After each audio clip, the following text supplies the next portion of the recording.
আসসালামু আলাইকুম সুপ্রিয় অষ্টম শ্রেণীর শিক্ষার্থী বন্ধুরা, আশা করি তোমরা সকলেই ভালো আছো। এই পর্বে তোমাদের গণিত বইয়ের দ্বিতীয় অধ্যায়ের দৈনন্দিন কাজে বাস্তব সংখ্যা থেকে আমরা অঙ্ক করতে যাচ্ছি।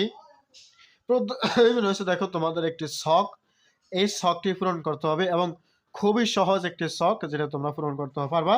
আর এখানে যে রিডিং গুলো রয়েছে বাংলা, এগুলো তোমরা বুঝতে পারবা, যেখানে মূলত অমূলক সংখ্যা এবং বাস্তব সংখ্যা সম্পর্কে কিছু কথা বলেছে।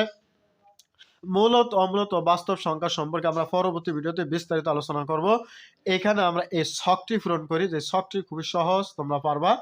দেখো, বন্ধুদের সংখ্যা দিছে 2, খাবারের খরচ দিছে 20 টাকা, প্রতিজনের খরচ টাকা কত এবং প্রতিজনের খরচ টাকা দশমিকে কত। দেখো বন্ধুরা, একটু ভালো করে লক্ষ্য করো, এখানে বন্ধুর সংখ্যা কয়জন? 2 জন। আর এই 2 জন বন্ধু খাইলে 20 টাকা খরচ হয়। তাহলে 2 জনে যদি 20 টাকা খরচ হয়, বলো তো একজনের কত টাকা খরচ হবে? এটা ভগ্নাংশের রূপান্তর করতে, তাহলে একজনের খরচ করতে হলে অবশ্যই এই 20 টাকাকে 2 দিয়ে ভাগ করতে হবে। তাই উপরে 20 আর নিচে হবে 2। উপরে 20, নিচে 2, এভাবে পূরণ করতে হবে। এখন তাহলে এই 2 দিয়ে 20 ভাগ করলে কত হয়? 10। তার মানে এখানে আনসার হবে 10। আশা করি বুঝতে পেরেছি আমরা। একইভাবে 2 নম্বরটা করে দেওয়া রয়েছে। 4 দ্বারা 42কে ভাগ করলে যে ফলটা আসবে সেই ফলটা তোমরা এখানে ক্যালকুলেটরে বসিয়ে নেবে।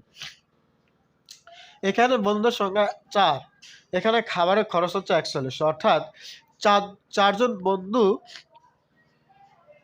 আমি একটু অসুস্থ, 4 জন বন্ধু যখন খেয়েছে, 4 জন বন্ধু যখন কোনো কিছু খেয়েছে তখন একসাথে হয়েছে 41 টাকা।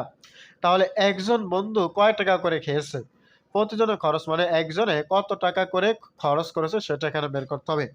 তাহলে 4 জনের যদি 41 টাকা হয়, তাহলে একজন আরো কম হবে, সেজন্য ভাগ করতে হবে 41/4। 4 দ্বারা 41কে ভাগ করলে যে ফলটা আসবে সেই ফলটা তোমরা এখানে বসিয়ে দিবে ক্যালকুলেটরে। এটা তোমাদের কাজ, তোমরা করে দিবা। এবার 5 আর 54 বলছে 5 জনের খেয়ে খরচ হয়েছে 54 টাকা। তাহলে একজনে কত টাকা খরচ করলো? সেজন্য একজনকে বের করতে হলে 54কে 5 দ্বারা ভাগ করব। 5 দ্বারা 54কে ভাগ করলে যে ফলটা আসবে সেটা তোমরা এখানে বসিয়ে দিবে। এটা একটা দশমিকের হবে। ওনারা ফল বসিয়ে দিয়েছেন 10.80। ওনারা ফল বসিয়ে দিয়েছেন।